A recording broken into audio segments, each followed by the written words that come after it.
So you have a few years alliance joining us, Vikash ji. Is the free earth Welcome alliance to, joining yeah, us? welcome to Yeah, Dr. T.S. Dr. Arvind Kushwaha is to join, but Yep, as once. Welcome to Dr. happens TSPR to show. be This is very Dr. late. Tangella Shiva Prasad Reddy alias Dr. TSPR. Namaste, Adab, hello, and a warm and grand welcome to different continents, Indian subcontinent.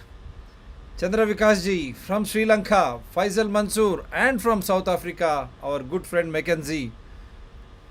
All welcome, and many more guests are slated to join on an important topic. I only hope people or citizens of the world will be left to their own decision making after this show. I am very sure, because is COVID a spiritual challenge? The spirit which comes from within your own self, within your surroundings, and the environment in which you survive, and the faith which you believe, all put together, that is a big challenge. And we coined the term natural immunity, herd immunity, to which it has become very destructive. They are trying to damage the basic essence of natural or herd immunity through all these chemicals, and they are trying to get you into so many addictions, which Chandra Vikash ji, I think he has got one of the best presentations, mind you. It will make it very simple, loud, and clear. That is the reason why it should be indigenous. It is should be the area specific, whether your food habits to the treatment, medical aspects, whatever they should be very indigenous to the core, so that your natural immunity is always resonant with the happenings, any change, anything you call, whether the famous germ theory or otherwise. Your body will be in a position to recoup and recover. That is the beauty of human body. That is the reason why over period these United Nations, and under the aegis of World Health Organization, they have been playing havoc with the lives of the people and with the health of the people, just for the commercial gains of a few pharmacy or insurance centric. That is what they are trying to, and that is how they are trying to enslave the entire population of the world, because it is health which really matters. You speak about health, people will get into fear. They want to live long. They want to live long without any dis-ease. So, this is the fulcrum on which the so-called sophisticated dash dash in the company of WHO and UN trying to exploit. That is going to be exposed, my dear citizens of the world. Yes, Chandra Vikas ji, shall I make you? Before he speaks, please, correction, please. Not Mackenzie, but Menzi. Menzi. Okay, Menzi. I am not an American. No, you are from Africa. That's what I was. That is why we are very much interested to see your attire, so that we will not forget. Menzi. Yes, Menzi. No, Kenzi. Okay, right. You are not American, and I'm sorry, he's not American. I've been telling you, he is an African, Menzi, and he will come back with his good attire. Yeah, I only it's hope. a very important difference, Dr. Reddy. Yes, I know. America is a dying power. America has been dealt a death blow. Africa is the rising power. I wish. And even Faisal also will appreciate that. And we want Menzi to come back with his camera on.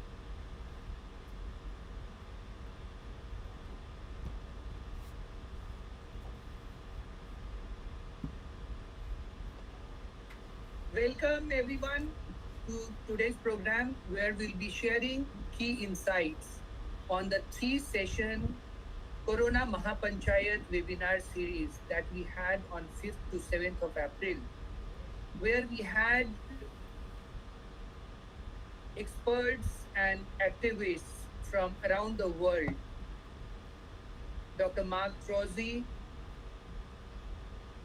member of the steering committee of World Council for Health. We had Rajendra Singh ji, who's called as Waterman of India, sharing on river ecosystems and how they are lifeline for the indigenous. We had Shabnam Palesa Mohammed. We have Faisal Mansoor from Sri Lanka, Meseko Menzi from South Africa, and a host of other speakers. They shared their thoughts in the 3 day session. The key insight I'd like to share in terms of two specific topics. The first one about the nature of the treatment that's being given out in the name of stopping a pandemic.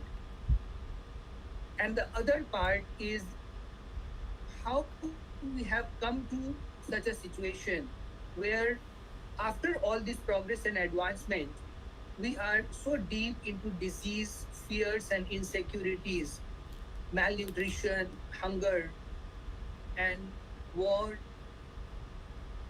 and so much of darkness, despair, and disillusionment with the present systems.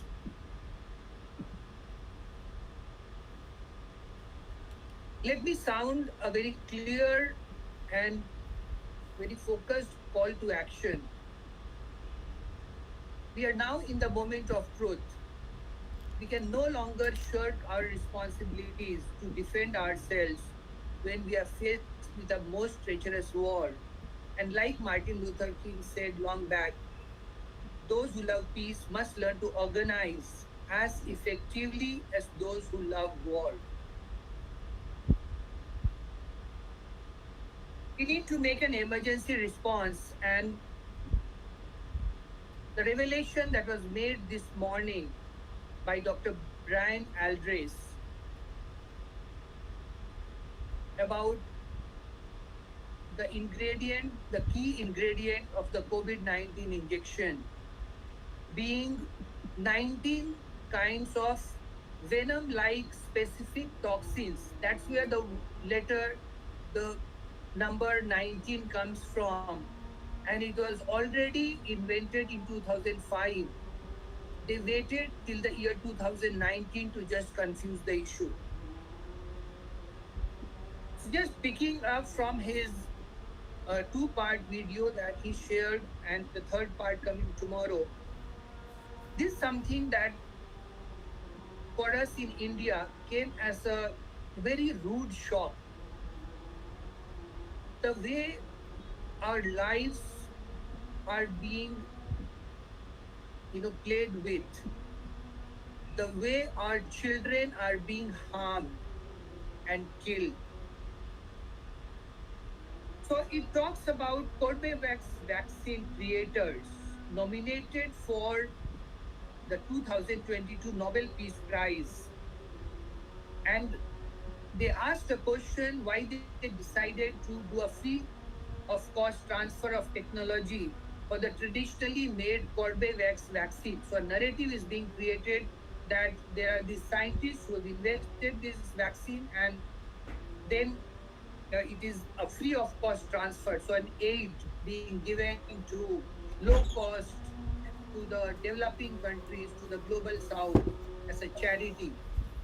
The truth, as they speak out, is that the producer of the vaccine and the owner of the vaccine is a company called Biological E in India. Corbevax is their vaccine. And what does India's Biological E manufacture?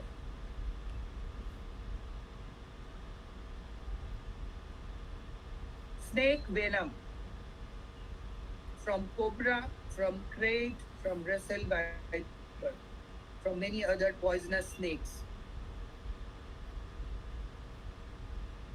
They got a DCGI approval. How?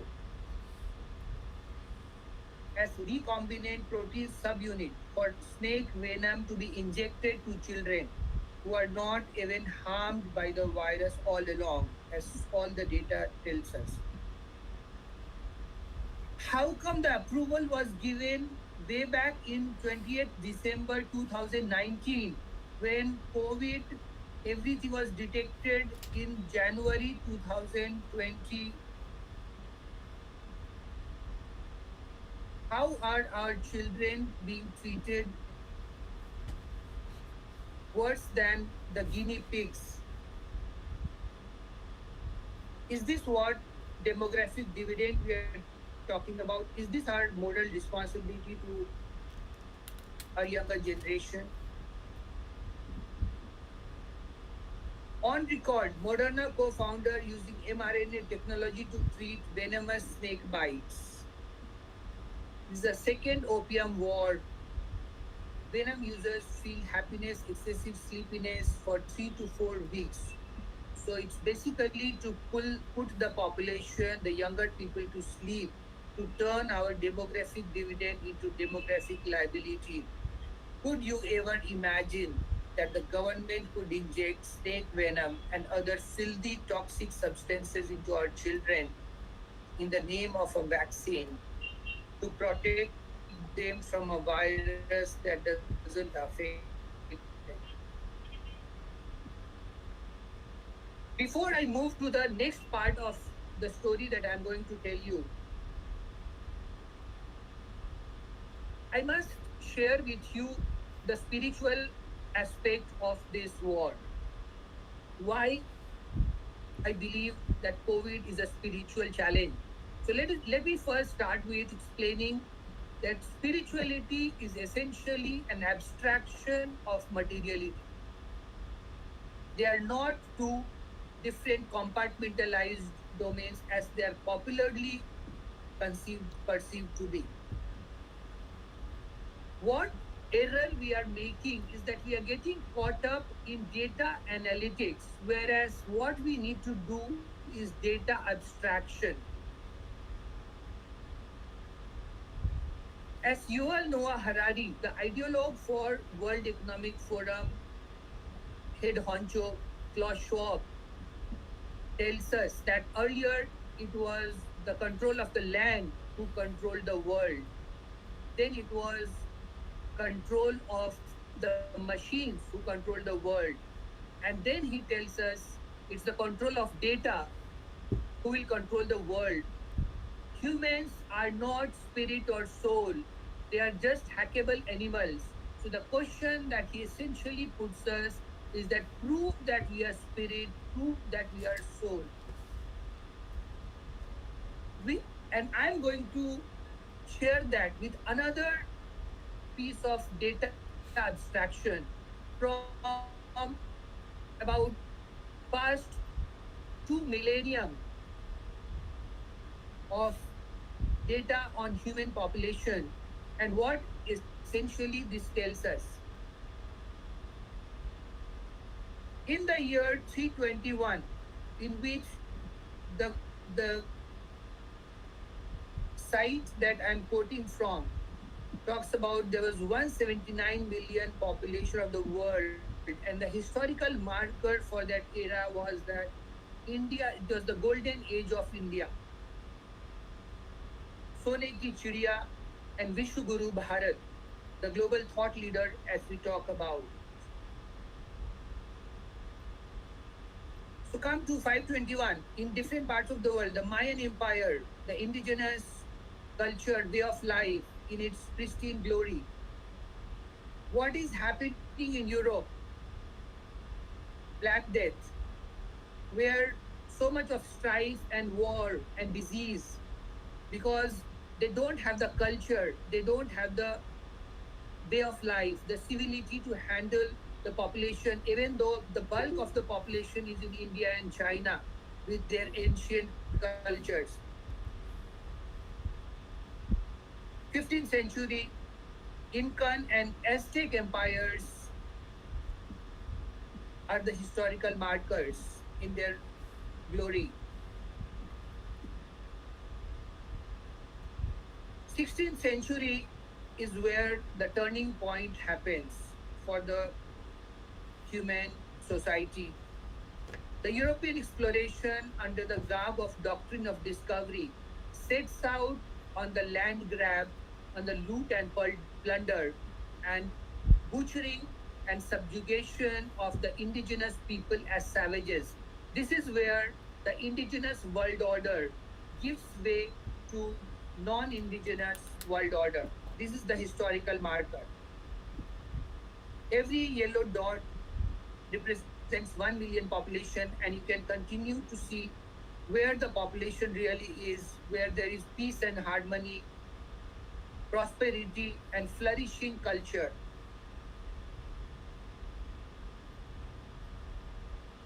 Industrial Revolution.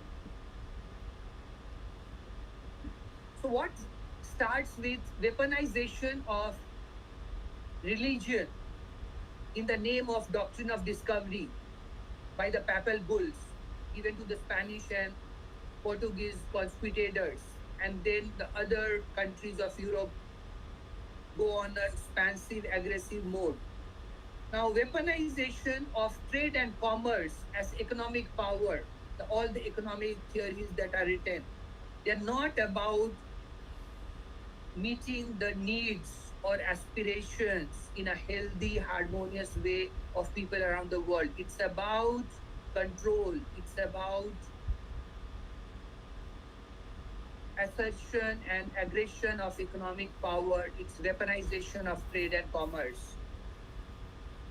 In the 19th century, as the population is still less than 2 billion, look at how the population is climbing now.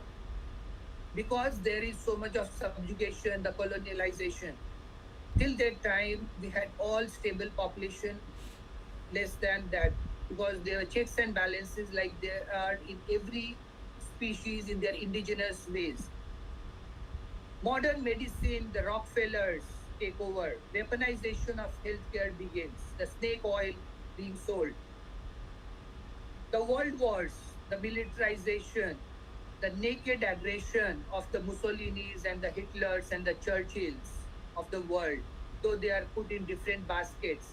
Churchill is still looked at as a savior, though he was brutally and wretchedly responsible for killing millions of people, more than the European Holocaust in the Bengal famine and in various other places, because he holded all the strong, because the election coming up in England, he had no responsibility to the subjects and slaves in the colonies. Green Revolution, weaponization of food supply chain and control. The war goes unabated.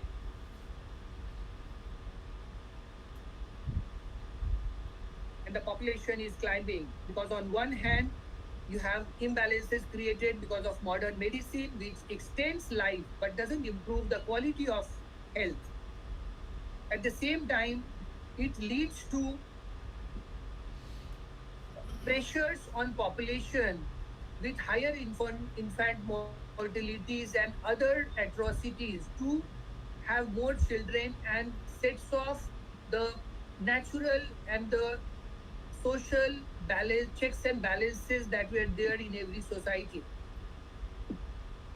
by breeding inferiority complex and fear and insecurities in them. 1992, we are still there, the population is climbing, and this brings us to 2022. And now the data abstraction. Look at this chart. All the while, for 1600 years, the population of the world was less than 1 billion, because there are checks and balances of ancient cultures. What Oswald Spengler talks about, the 9 high cultures: India, China, Greek, Roman, Mayan, Aztec, Babylonian. And he also mentions about Western as Faustian civilization, which is cursed with a bargain with the devil, by which this culture sells its soul for some technological powers, some magical powers. But in the end, as it says, they will not be able to find their true self. That's the spiritual battle. We have to help with our deep compassion, with our love. We need mass formation of love and compassion, of peace and harmony, to overcome the mass hypnosis for grabbing resources for killing people by spreading diseases that some of the deluded and deranged powerful elites of the world are up to. They want the population to precipitously drop, as they have publicly announced, to less than half a billion by 2030. But with all our best intent, given the damage that has already been done, we should be able to arrest this precipitous decline and come to a steady state of population, and also detox and repair the damage that has already been done. So the call for action continues with this appeal. In civilized society, we must love and support peace at all times. Ahimsa parmo dharma, as we truly believe in. However, when faced with a treacherous and relentless act of war against nature and against humanity itself, culminating in the COVID bio-psycho-spiritual warfare, we must be organized and prepared to defend ourselves as a moral duty. It is our duty unto victory. This the clarion call for war that I am calling upon all our fellow activists, human beings, against the inhuman, the dehumanizing, despiritualizing, deranged, deluded psychopaths. So this is a very different kind of war.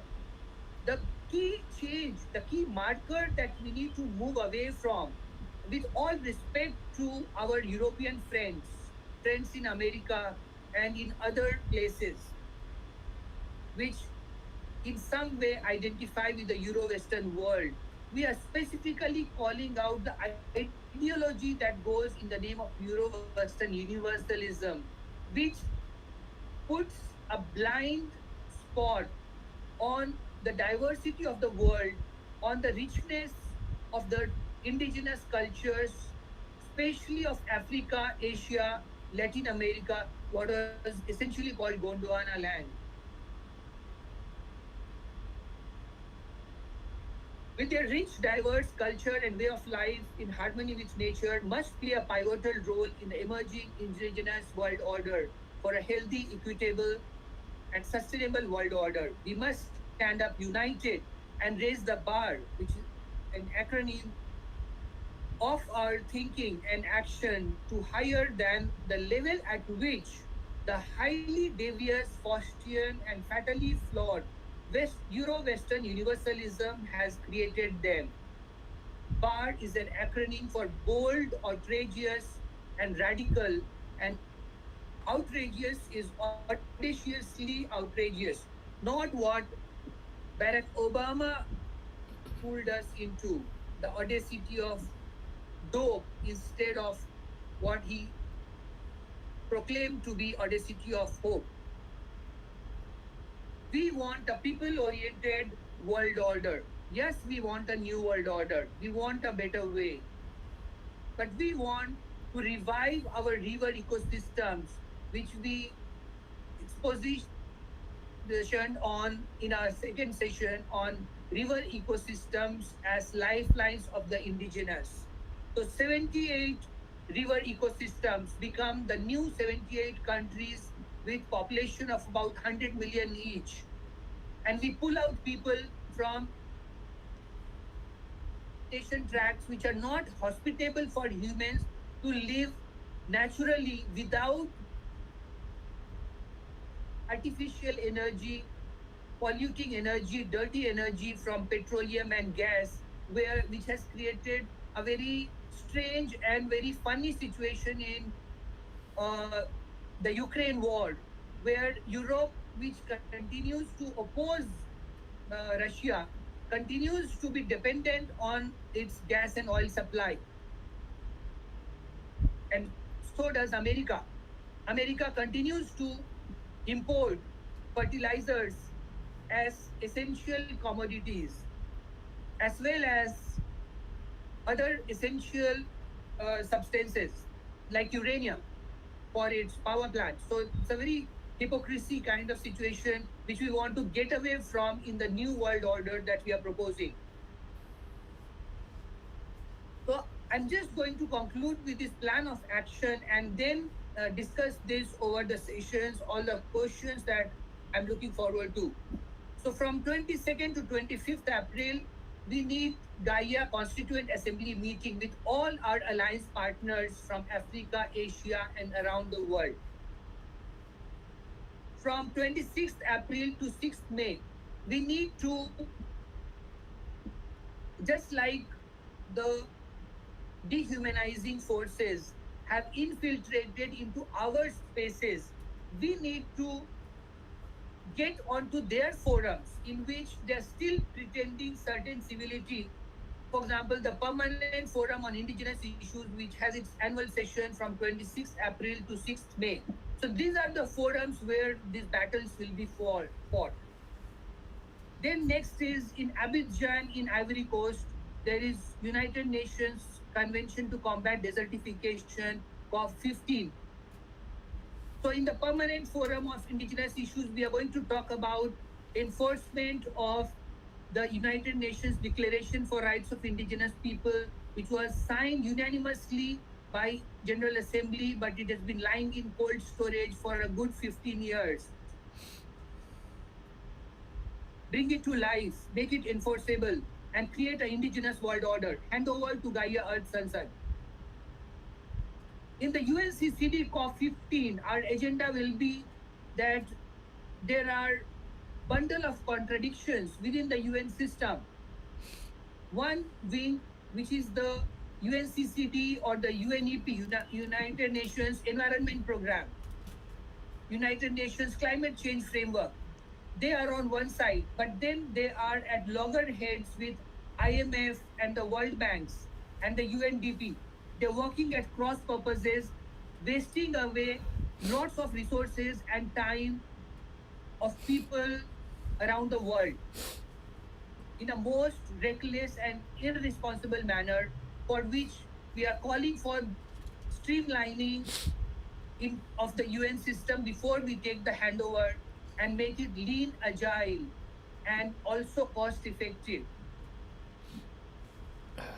20th to 22nd, we have the better way, by which time we hope to disband WHO and along with World Council for Health, a number of other formations like Universal Health Organization, led by Dr. Amitav Banerjee, Dr. Arvind Kushwaha, who is to join us in the session today. I spoke to him early this morning. Brownstone Institute, Health Independence Alliance. So various such formations need to come together and create parallel structure and take the handover from WHO, which has become criminalized as well as it has failed its charter. Then we move on to the Stockholm Plus 50 environment, where there's going to be a very interesting discourse on resetting the narrative, because one of the alibi that is being used by a number of people is that humans need to be killed, culled, depopulated, because we need to save the world, save human species from the ecological catastrophe.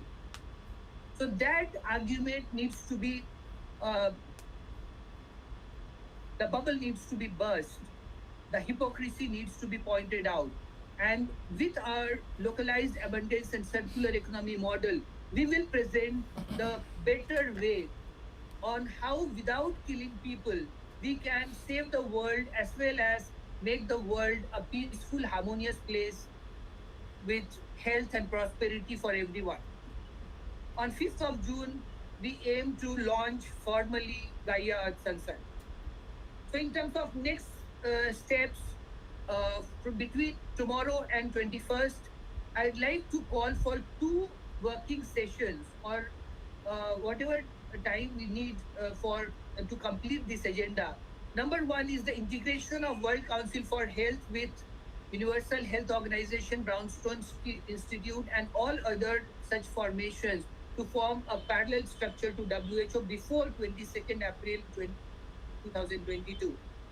And in parallel, we need to create formation of Gaia or Sansad Constituent Assembly, which will pick up from the United Nations Declaration for Rights of Indigenous People and write a new indigenous and natural order constitution of the world. So with that, I come to the end of my presentation and open up to the question and answer session and thought sharing from all our other speakers. Thank you. Yeah, first I think before you close down your presentation, I expect that you speak something on the Venom vaccines. Show it once again so that people will understand what it is, what does it contain, and how lethal it is. And if you have that video also, you can play that. Sure. You can play that video also if you have the first and second parts. Yeah. See, I'll share link to the video, but I'll once again, as you are asking, share with you the sequence just to illustrate how they have made a big joke, how they are playing a very, dirty, psychopathic joke on us. They have nominated these two people who are themselves saying that they are not the producer and owner of the vaccine, but they have been nominated for Nobel Peace Prize. So such a mockery. Can you just show big mockery, and this should be a So biggest it is- exposure of the day. Just to clarify, the producer of the vaccine and owner of the vaccine is Biological E in India. Corbevax is their vaccine, and they are the ones who are working on it. This is what the doctors are saying. Now, do you And have what exactly was Biological E manufacturing? It was manufacturing snake venom. And snake venom is being used as the key ingredient for the Corbevax vaccine. Now, all the detail, all the blood clotting, all the hemorrhages that are happening, organ failures, they are all closely parallel to how snake bite, organ failure, and asphyxiation, loss of breath, and death happens. So there is telltale similarity between how the SARS-CoV-2, which was the first bioweapon, used the codon, which is a genetic sequence of the snake venom, into the coronavirus through the gain of function research. So that was the first bioweapon. The second bioweapon was remdesivir, which also was snake venom. And the third bioweapon is the vaccine itself. So in the first wave, what we heard before the vaccine, there was no deaths in India. In only certain pockets where the man-made virus had spread, there were these deaths due to COVID-19. But in other areas, it was purely because of the vaccine being the carrier, being the key ingredient, being snake venom, there were these deaths due to similar effect like snake bite. And the most startling thing is the clearance for emergency use approval by the Drug Control General of India was given in December 28, 2019. No judicial system can simply ignore this latest startling evidence that we are putting on the table. If the Supreme Court doesn't suo moto take cognizance, or whatever cases are pending, they do not bring up this data, we should be taking the most stringent action because our children are being harmed and being killed. We do not need any further evidence than this. This is an emergency war against us. This is worse than the Indira Gandhi emergency that we keep talking about, and the confession comes from Moderna co-founder who says that mRNA technology can treat venomous snake bites. There is lots more in the two-session video interview that Brighton TV has, Mike Adams has done with Dr. Brian Aldris. So I request all of you to look up the video, look up the details for yourself. I've just shared the essence of it. And also, very interestingly, why people are flocking for this. It's like a drug addiction. So booster dose, why they are so confident? Because they already put people on addiction, just like the first opium war in China. This is the second opium war on whole of the world. Because this venom is also addictive. It creates a feeling of exhilaration and excessive sleepiness for 3 to 4 weeks. There could not be a worse, treacherous and heinous form of a government killing its own people, betraying our trust. We should stop paying our taxes. We should stop calling Modi the Prime Minister. He is a murderer. He's a mass murderer. All the Prime Ministers, all the heads of state, all the Chief Justice who are hands in glove with this mass murder must be called out in every forum. From this moment onwards, that we have this evidence which is incontrovertible. Yeah, That's all, Dr. Reddy. can you flash that paper again, that one, the biological E1 2019 December, the drug control government of India gives approval, but how is that when COVID-19 did not come into existence? Yeah, this one, can you just flash? Yeah. So this is a big exposure because we need to have evidence. I hope Supreme Court at least now takes cognizance, because we have been giving them so many evidences through the show. Till now they have not bothered. First dose, second dose, boosters, children are being, and now another booster, still Supreme Court doesn't go for trial like high courts. Some high courts are very active. Now at least here again you have flashed Corbevax for restricted use. Can you just flash that page? Corbevax for restricted use in emergency situation among adults on December 28, 2019. I hope Honorable Prime Minister, including Indian Council of Medical Research, Drug Controller, Government of India, and all the state governments, all political parties who have been vouching for these vaccines should answer now. How is that the DCGI has given clearance under the emergency use on December 28, 2019? Now the same thing is being used as a booster now for COVID. So you mean to say all this COVID-19, is it pre-planned? Or else how is that this can become a mere coincidence, that too having such venom in that? Advance payment of 1500 crore in June 2021. The union government has to answer why political parties are numb. And Indian Medical Association, I think you have to come out clean now. Otherwise people will start losing faith. That should not happen, because we always prefer to have a holistic approach. See here, the union government had made an advance payment Dr. of Reddy, rupees. This is their last chance. I must clearly make the clarion call that this is their last chance. If they don't surrender within a week's time, people will take law in their hands, and come criminal identity code, we are challenging you. That is why they are trying to amend criminal. Come on board, Mr. Home Minister Amit Shah, I am calling you out. If you don't accept and surrender and resign in a week's time, do all your investigation, but come out clean. You resign, surrender, go back to jail, Mr. Tadipar.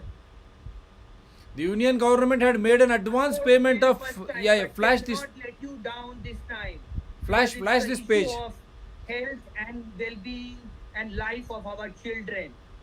COVID-19 There can be vaccine. no compromise this time. Biological E's Corbevax gets EUA for use in 12 to 18-year age group. The union government had made an advance payment of rupees 1,500 crore in June 2021 for reserving 30 crore doses. Whose money is this?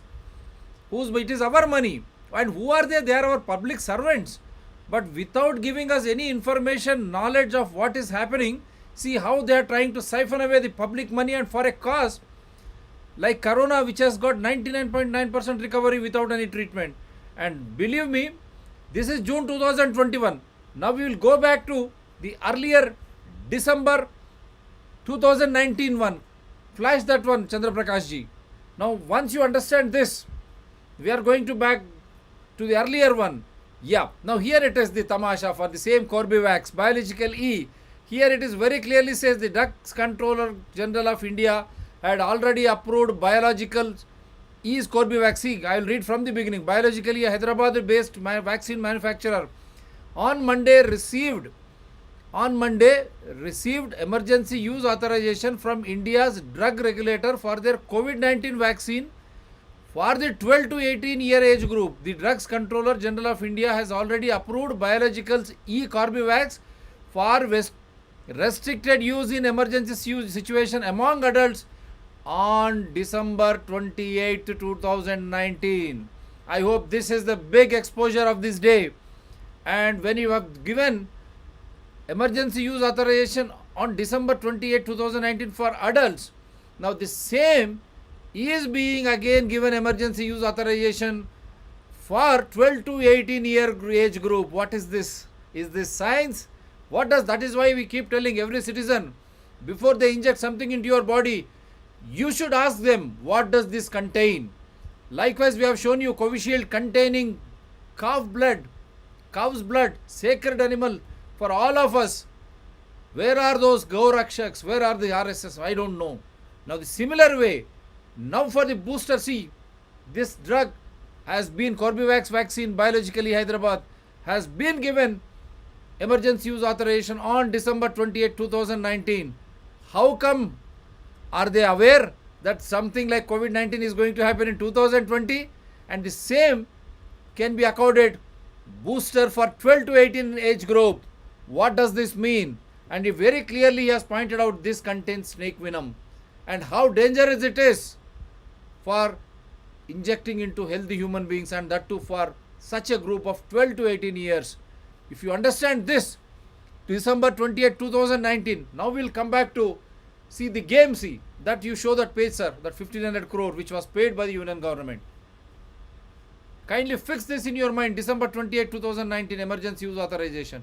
Now you come back to the central government, union government paying advance of 1500 crores for 30 crore doses. Can you just flash that page, Vikash ji, so that people will understand.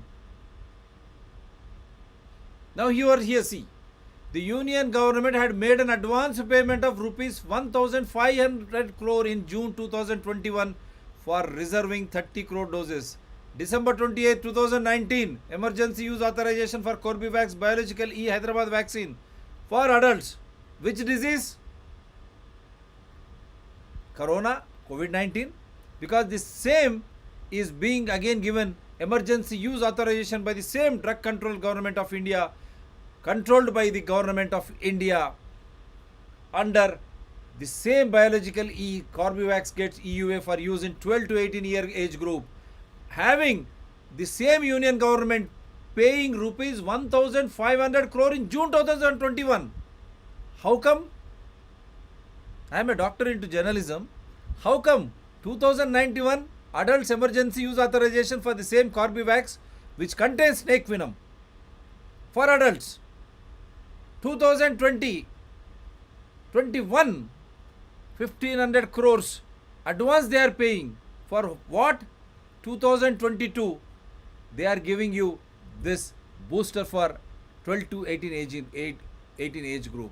What is this happening? Is this not a big exposure? That means, is it not pre-planned? And that too containing snake venom. And how is that it is going to stop COVID-19? What COVID-19 virus is all about? And what this Corbevax vaccine is all about? This is the biggest exposure of this day.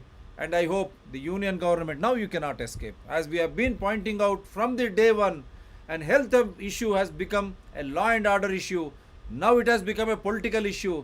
Now you are trying to enslave people, destroying democracy. Yes, sir, from our south of African, our colleague. What would you like to speak now?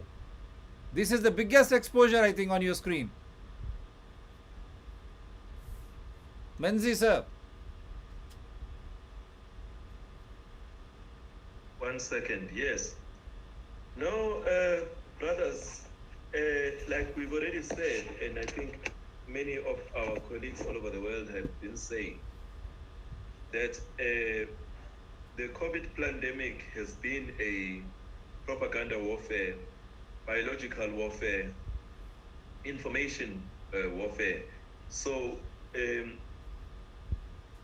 everything that my brother Vikash, Chandra Vikash has said is not, it's not shocking per se, as much as there are revelations, of course, about snake poison and the people that own the patents and the people that own the facilities that make the vaccine, and then they are proxy people that they work with. You know, they are shooters, they would say in street language. You know, the shooter is not the primary, the shooter or the person actively in the front line of this vaccine is not the primary target, or it is not the main what you call, I'm looking for a legal term for someone, suspect. They're not the primary suspect.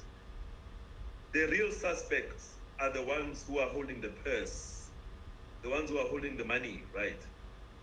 So in the statements that Chandra Vikash has mentioned, there are plans. He is talking about plans, revolutionary plans towards shifting the center, removing the power of the oligarchs and removing the power of the ones who are instigating the propaganda, taking the power away from them and returning the power to the people. Now, how do you return the power to the people? You have to fill the people with the right knowledge. By people, I'm talking about indigenous people of the world, the people on the ground, the people who do not use money as a weapon, the people who do not use medicine as a weapon, the people who do not use information as a weapon, but to use information as an intercultural way to communicate with each other and to trade with each other and to do things together. So I would like us to focus on the efficacy of these plans that Vikash has already mentioned, which of course we have been speaking about them repeatedly. I posed to him a question the other day, I think it was yesterday. I posed to him a question about the fact that there are many structures globally, including our partners, WCH, who are doing similar work, but that similar work may not be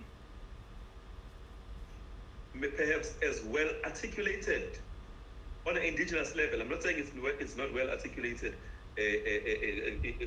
globally and from their vantage point, our partners at WCH. But what Vikash is presenting to us here, presenting to the world, because we are live to the rest of the world, is a plan that removes us, I think you already mentioned it, moves us from the Eurocentric centeredness to an indigenous centeredness. But indigeneity does not mean an exclusive aboriginals. It does not mean exclusive club of people from a particular place.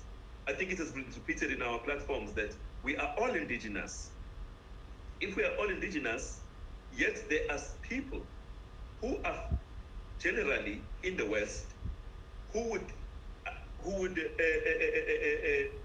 fight us, who would counter this plan that Vikash has set before us, and try their best to curtail it. You know, when we were talking yesterday, I was even envisioning arrest in New York. I was envisioning arrest in Bath. You know, not in Bath. In Bath, maybe it's a conversation, but some of the things that he was talking about, they sounded so revolutionary. They reminded me of the days when I used to attend the COP17 and COP12 or whatever, all these COP Conference of the Peoples, and we will disrupt. We will come with programs, but we will be there to disrupt so that we can move the attention from the house back to the people in the street. And many of the times we got arrested, tear gassed, shot at with rubber bullets or whatever. But what he is presenting here is both radical and highly practical, right? So I am saying that, yes, we have powerful enemies. I just wanted to summarize the fact that we have powerful enemies, but they've made themselves enemies by making themselves the enemy of the people. As much as we may have powerful enemies, we have the majority of people, because the majority of people in the world are not vaccinated. The majority of people are not vaccinated. The majority of the people of the world are not pro-vaccination. It is the loud voices of those who have bought in the propaganda, who have bought the propaganda and internalized it. You know, we have family members who would push us to say, "How, but Lindsay, why can't you vaccinate? I mean, I vaccinated months ago and I'm 100% fine." You know, you have hundreds of people saying that, or you have thousands of people saying, "No, I don't trust it." Right? So the point I'm making by saying all these statements is that as we move with these plans that we have, we must make sure that the friends that we have globally, whether it's WCH or any other partners that we have, they understand the importance of the groundwork that needs to be done in order to make this a reality, to make this alternative UN, it's not a UN, but to make Gaia a reality, to make the alternative, to shift the center from the money to the people, to shift the center from the profit to the people. But let me just close with one thing. I was meditating a lot about the issue of COVID as a spiritual challenge, so to speak. In my platforms that I'm in, whether it's Ikambi, Natural Healing, or in my writings on some older writings, maybe from 2020 or 2021, of in Green Unk Works, which is my blog that I use, Green Unk Works. I wrote a lot and we spoke a lot with some of my colleagues about the power of meditation, the power of aloneness, the power of what the lockdowns presented to us by force, in terms of having our children close to us, in terms of self-educating our children, home educating our children. That space that COVID gave us, or the so-called COVID scare gave us, in terms of having the proximity of our family members to have hard conversations that we might not have when everyone is rushing off to work and we only have a little bit of time in the weekend. But during the lockdowns, we had a lot of time. There was a lot of negative things that happened during the lockdowns. But the positive parts that happened was that we had a lot more time on our hands with not just our families, but with our immediate neighbors, right? I keep talking about the issue of neighbors from our first meeting.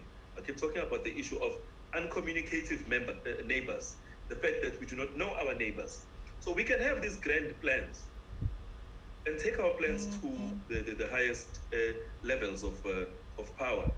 But if 10 of our neighbors are not convinced that a reset, I'm not talking about the global reset, I'm talking about the internal reset, the reset of consciousness, the revolution of the mind, the revolution of saving the money that you are spending so much at the pharmacy and spending that money on a garden, on a herbal garden, which is what we advocate in Ikambi, Natural Healing.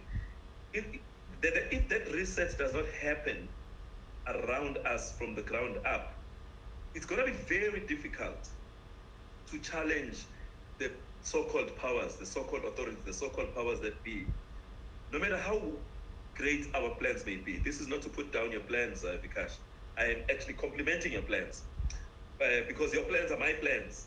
Everything that you say is something that I've told you and others, that it's things that, I mean, when I share with my friends, the things that we've been speaking about, when I share with my colleagues, I share that, but what this man from India is talking about is something that we've been doing for the past 20 years. He's just repackaging it and representing it to us to say that the same plan, whether it's zero waste approach to environmental awareness, whether it's zero waste approach to countering climate change and countering the environmental pollution and all that, or whether it is the health issue, whether it is organizing communally, or whether it's dealing with governments and finding some kind of partnerships, or finding some kind of working plan with your municipality or with your government. These are the things that we've done them, but to a certain level of success. So I'm saying, if we have to learn from hindsight, and learn from our history, it means that we must not go towards our plans without the clear awareness that the people that are paying for the propaganda machine to keep moving, they will do anything to stop us from realizing our goal of freedom, because they believe that, a lot of them believe that they've already, they've set the ball rolling. You cannot take, people already believe that COVID exists, for example. All these things exist, but at the end of the day, people have been speaking about ivermectin, but the topic of ivermectin comes up and it comes down. People have been talking about Artemisia afra, but the topic comes up, the subject comes up, and then it comes down, it disappears. But what keeps being constant is the talk of the vaccine. So drumming what the powers that are supposed to be, that think they are, what they do is repeat marketing of the lie. They tell the lie so many times that some people start to believe that it's true. So that is a spiritual thing. It's a spiritual thing for people to take the lie and make it. But how do you counter it? You counter it by making sure that at a family level, at a community level, at the ground level, you convince the people that whatever is called science by Big Pharma is not actual science. Actual science is nature. The actual science is healing of people using the means that have been used by our, of course we can enhance them and better them, and we can study pharmacy, chemistry and all that, and enhance our methods, like we always do. But we have to convince the people on the heart level, because on the mind level, the propaganda machine is working overtime. That's what I wanted to say. That the heart level has to be so well tuned that we become warriors, peaceful warriors, that when we go into battle, we know that we've already won. I'm sorry, I've said this was the last point, but the last point is this. Yesterday I was thinking about speaking today, and I said to myself, I think I mentioned this to you, Vikash, issue of Arjuna, Arjuna and Krishna, the analogy of Arjuna and Krishna. When Krishna approaches Arjuna with a proposition to say that in your battle, if you go into battle, you must know that many of the people that you're going to be fighting, a lot of them are going to be your friends, your family, your relatives. But you must know that the battle that you are fighting, you are already a victor. It's like the art of war. You either go in with the victory mentality, or you go in already defeated, like Marcus Garvey said. If you are going to battle, without self-confidence, you're already twice defeated. So that image of Arjuna, we have to operate with it right now, my comrades, as we go into this spiritual, psychological, biological war. Let's know that we've already won. That's the spiritual dimension that I wanted to mention. Read that chapter of the Bhagavad Gita and internalize it and understand what Wonderful. it is talking about. It's talking about today. Wonderful. Ashley. Wonderful, Menzi. Bhagavad Gita, that should be the order of the day, on which we swear on the quote and all, because that ordains your day-to-day activities. That is nothing but, in a nutshell, Bhagavad Gita. And let me add to you, for a just cause, for the sake of truth, when you say Satyameva Jayate, you should not falter, whether your opponent is your own relative or someone else. The same fight, that spirituality should go into each and every citizen's mind, as you have very aptly, very rightly expanded on Chandra Vikash ji's wonderful presentation. Believe me, this is one of the best. That is what we say. Every citizen of the world should ape Bhagavad Gita. And as you rightly pointed out, when Krishna points out to Arjun, don't panic, you should be doubly confident. For what? For a just cause, for the sake of truth. If you want to win, if you want to have Satyam, we say only truth, truth should triumph. Satyameva Jayate, then you should not be worried or scared. Become confident. You become confident because you are the warrior, you are the savior of the truth, and that truth definitely is the only saving grace because of which you survive and the entire universe will survive. And Faisal Mansoorji from Lanka, sir, this is a big exposure as been we have been doing from time and again on these channels, and I'm thankful to Chandra Vikash ji. People have been asking, and if you can just send me the PPT or else you keep playing. They want these 3 pages to be played time and again. And if you have a short video, they were requesting to play that short video if you have. Yeah, can we first come to the questions that Menzi raised? So let me. Yeah, you answer that. You answer that. Before that, Faisal Mansoorji, you also be ready. Yeah, go ahead, sir. Vikas ji, go ahead. Go ahead, sir. Yeah. So essentially, I would reiterate. Spirituality is an abstraction of materiality. It is erroneous to believe that materiality and spirituality are 2 separate compartments, number 1. But the irony of the world today is that most of the educated people have good analytical skills. You know, they have good expertise, specialization, compartmentalization to make things manageable.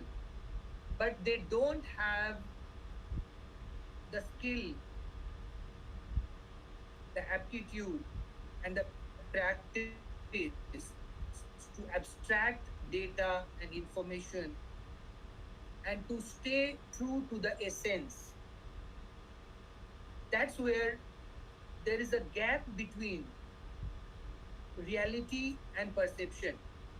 So, Menzi, we always talk about popular errors and unpopular truth. The power of a visionary is to able to see the truth even when it is hugely unpopular and poorly understood.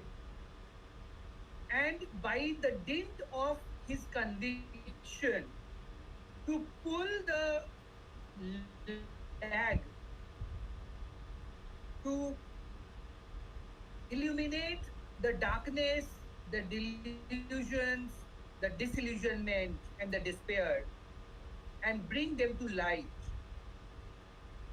So I won't mince any words in telling you that I believe in the power of one. And the power of one or Advait and all its multifarious manifestations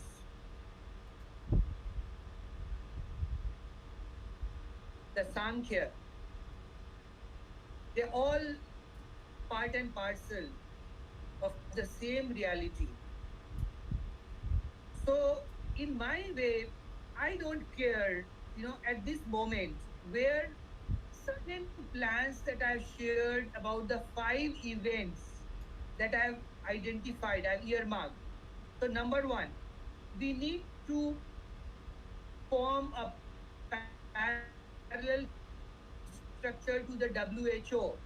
So my message to people at World Council for Health to begin with, Dr. Tess Lawrie, Dr. Mark Crosby, Dr. Jennifer Hibbert, Dr. Maria, Shabnam Palesa Mohammed, and everyone else at Universal Health Organization, Dr. Arvind Kushwaha, who I spoke to this morning, for some reason he couldn't make it, Dr. Amitav Banerjee, Ashutosh Pathak,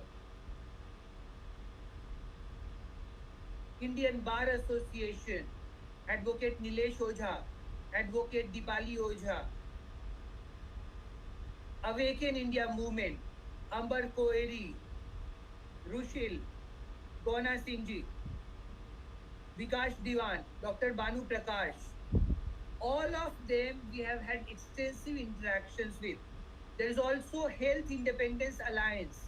There is also Brownstone Institute. All of them need to come together for a working session. We cannot win this battle in a disorganized, scattered, and fragmented manner when all the resources are being gobbled up by the dehumanizing forces. Wake up, please.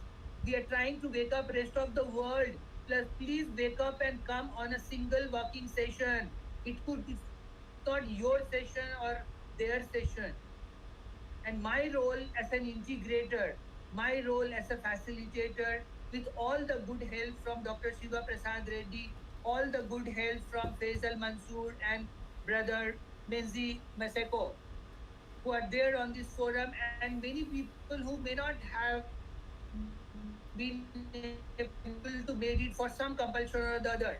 But my call for action is please chalk out a date for the working session when all these formations working for holistic, natural, integrative medicine and healthcare need to come together on a single platform, create a joint steering committee, and create a parallel structure to the WHO. Number one.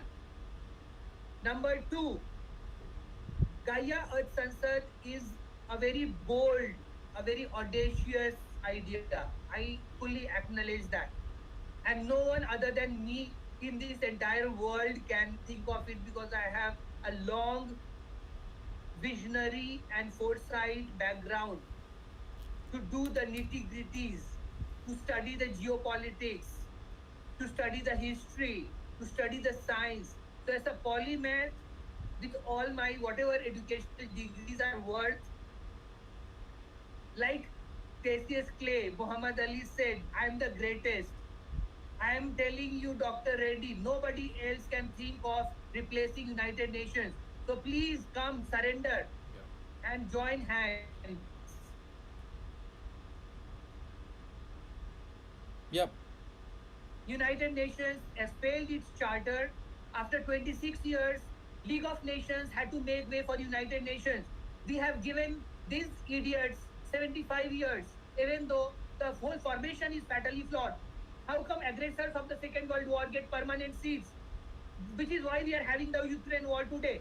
They're being fought between the permanent members of the Security Council. Can we have a bigger irony, bigger mockery than this? And you tell me my ideas are outlandish, or people tell me that okay, whatever, blah blah. I don't care really. I mean, I'm just kind of, telling you a very stern message, a very clear, focused message. Please surrender to truth, to to whatever form of divinity you believe in. Listen to your inner conscience. We have a moral responsibility to stop snake venom being injected into our children. Every minute, every hour, every day that we are losing, we are all equally guilty for our failure. Like Martin Luther King also said, in the end, we will not just remember the noise of our enemies, but the silence of our friends. Yes, Mindy, please. No, I do not want to say anything. I'm very clear. And of course, we will not be here if we thought that your idea was the ideas that you bring forward are untenable. And I just want to hear the voice of Faisal. My soul is crying out for Mr. Mansour's voice. I want to hear what is going on that side. We are here because we really believe that this, when you said, I believe in the power of one, that was it for me. That was, you've said it all. Everything else is the details, logistics, things that we need to do, which we are going to do, and we're going to do it together. Wonderful. I want to hear Faisal. Yeah, Faisal Mansoor, I think you Uh, need to come out on this I as. might not last long on the call Yeah. also, maybe another 30 minutes. Yeah, please, Faisal ji, go ahead. And meanwhile, Chandra Vikash ji, people are demanding that you flash those evidences again on the screen because I don't have that PPT. Or else, if you send me when Faisal or Mansoor speaks, I'll just keep on flashing Sure. those pages repeatedly. Yeah. Yeah. Go So ahead, once we Mansoor listen ji. to Faisal, I'll do that again. Yeah.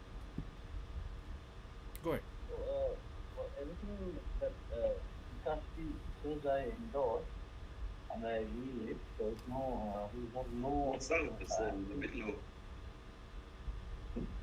at all in this conversation. And but the only thing that I think I see slightly maybe more stronger or think about it more stronger than Vikash does is that these people who we are going up against are completely, it's like diabolical movement, it's like the organization goes down to, the lowest person in something to the highest person. It goes across countries, across borders, and they react, very quickly to even the smallest sort of hint of resistance to their agenda and their narrative. So whenever anybody starts talking about outside the narrative, they very quickly shut them down by many ways. They concentrating, they attack them, they ridicule them, they make them what is called a targeted individual, where they keep on harassing them in so many ways that finally they start to lose their mind. So this is quite an established practice, and over the years in the US, many people have uh, actually been fallen victim to it, I could say, and then they have been like harassed in every way. They're not. I come to a point where they're not even allowed to have a job. Even if they get a job somewhere, the moment they've spoken outside the agenda and they start becoming quite how would you say it, become believable. People start paying attention to them because of their position they're coming from, etc. They will try over and over again harass people. I mean, we saw it with the repurposed drugs in COVID-19, where ordinary doctors started getting harassed by their own institutions they were working for, even to the extent that they even lost their jobs sometimes, and even to the extent where some of them were going to be prosecuted, because they were not in line and spouting narrative. To an extent that, for example, in Sri Lanka, we tried very hard to get a group of doctors together to stand, firm about the use of ivermectin. And despite the fact that almost all the doctors I spoke to all were prescribing ivermectin to their patients, they were not willing to stand up and say they were doing so. They were not willing to start an international conversation by saying that they were doing this. They were hiding. They're giving it to everybody, but they're not not willing to be counted and say, yes, we're doing it. And so what we should do. So, uh, you know, um, when we have this paradigm of, we discussed it, I think, last time we were all together as well, and that is that what we have in the world today is anti-life, anti-life economic system, and an anti-life energy-based system. So on the one hand, you have when where each person's what do you call it, an effort to discover themselves as being the only discernible reason for life. I mean, look at it like this: okay, nobody knows what it's like to be anybody else, and therefore each individual is having an experience that they are the only ones who are having this experience. Nobody else knows. Everything else they do in life, whether it's a book or any other knowledge they have, everything comes from outside of them. But the only unique part of their being is the experience that they are themselves having. So when each individual is not allowed to spend his time in this discovery, but instead is chasing after goods and services, there's a debt system, they have credit cards, which means that usually 3 months of their salary has already been what do you call it, hypothecated with the credit card system, that they're always pushing forward and running to meet debt and things like that without being able to actually spend proper time in discovering themselves. So they try to find a few moments here, there, and everywhere, and they have, they say, a religious practice they do every morning or something.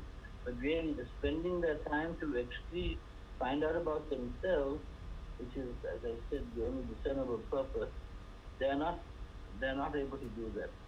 Then you have the fact of the fossil fuel based energy, which is taking fossilized carbon and putting it back into the air. So when you take, let's look at it like this: when you take hydrocarbon and you burn it with oxygen, what you get at the end is energy and water vapor, right? That is, and carbon dioxide. But it is the water vapor that is the most dangerous of all. That is the one that is sitting out there. The new water vapor, it didn't occur naturally. It has been put there by man, and this is why we are seeing all these extreme weather events all over the world, creating all these troubles. So these are, so I mean, this is a discussion we should have at length sometime, but basically this whole conversation of how subtly they change the conversation by just changing a few things. Like when, I mean, 20, 30 years ago when Schumacher wrote the books, All is Beautiful, Everything, everybody was talking about accelerated climate change. Nobody was talking about climate change per se. We were talking about accelerated climate change. Because there's no question that the climate is variable. Everybody knows that. But what we were saying, what Jeff Schumacher and people like him were arguing was that man was, by his practices, was accelerating climate change. And then, of course, comes along Al Gore, with his movie and his movement. I mean, and where he basically changed the argument from accelerated climate change to climate change. And then you have all these conversations around the world, and the people saying, is this the climate change? No, it doesn't change. And all of this, the whole argument gets corrupted and changed basically through the simple mechanism of dropping the word accelerated. So these are the subtle ways in which trauma is created and maintained. And what I feel basically is that we are facing these people at the moment. The world is in a great crisis, maybe even heading towards a nuclear war. And unfortunately, all the Abrahamic faiths, the ones that, in a way, that are behind all of this kind of madness, because they're the ones who talk about Armageddon, and 4 out of 5 people will die, and all of that stuff that they're doing, and they're busy creating the environment for that, by fulfilling the prophecies, by manufacturing the fulfillment of those prophecies for these things to come true. So we have to tread carefully. We have to be more robust in our response, but mostly we have to also just think like, okay, now for example, the WHO or anybody, they may pass laws, they may do anything they want, it's system. At the end of the day, however, none of this thing is written in stone. In the future, even if for maybe for a few years we may have to suffer it, overall, over a longer period of time, given the fact that we have today technologies that bring us together and unite us, and one on one. In a sense, today we have technologies that previously, for most of our lives, only our governments had. People who rule us, only our rulers had. Now, individually like this, now we have it. So I think we shouldn't lose faith. I think if we follow the work of Vikash ji and others, and Menzi, and the World Council for Health, and all around the world, we should indigenous knowledge and indigenous knowledge practitioners and teachers should join together and build the momentum of resistance, and I think we will succeed. It may be tough, but nothing, just because they referendum or something to create an agreement of some sort doesn't mean that it's written in stone. You can always change it. That's all. Okay. I hope I answered your questions, Mindy. No, yes, you did. But I have to just echo what you've just said.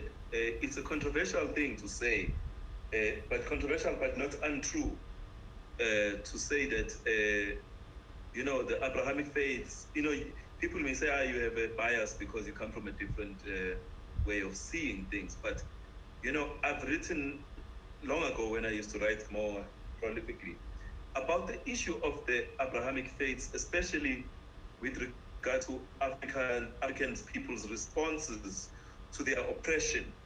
A lot of the time, we use God as an excuse not to act because God is taking care of it, or Jesus is coming back soon, or there's an Armageddon, so this destruction. So many people will see COVID and say, it's just the destruction that was already predicted by some, and they'll see, like for example, right now there's a what you call it? I was telling guys that there's a what do you call it? A deluge, a flooding. 200. I just got a notification that 260 people have died. 2 days ago, it was just 10 people. Do a deluge, which is people are beginning to connect it to climate change and what I call climate chaos. But insistently, a lot of people from the Abrahamic faiths insist that almost everything that happens under the sun is as a result, it's either God ordained or it's God's punishment, or a whole lot of superstition. And a lot of the people in Abrahamic faith will tell you straight up that they are not superstitious. Their way is the actual truth. Yes, when you test it with logic, it falls very, very, very short. Even myself, I come from Pentecostal background, but I transitioned into Rastafari.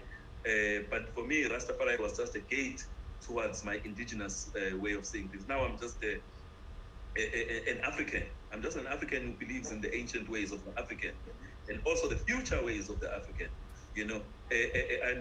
I'm not conditioned by the things that I believed, whether they were biblical or they were Islamic or they were, So the point though is the fact that our people are heavily reliant on, people may say that 80% Africans use traditional medicine, but those same 80% of people are also, the census, not the census, the statistics also say that 80% of those same people who are using traditional medicine are Christian. Their belief system, they are either they're Christian or they are Muslim, right? So there's a syncretism, whatever, that blending of traditions, yet the tradition that seems to win their hearts and their minds more than anything, they go to African traditional religions when they've tried everything else, a lot of the people. And others go to African traditional medicine because of maybe not having the currency to go and buy expensive medication in the Western things. So there's a whole lot of things there. So your statement triggered me in my mind to say that our approach to creating these parallel structures has got to be multi-dimensional. You have to work. I kept on saying, let's deal with the heart, yet at the same time deal with the practical step by step. But at the same time, you have to understand that you are talking with people that will tell you if God doesn't say so. And by the way, when they say God, they're not talking about an ancient African God.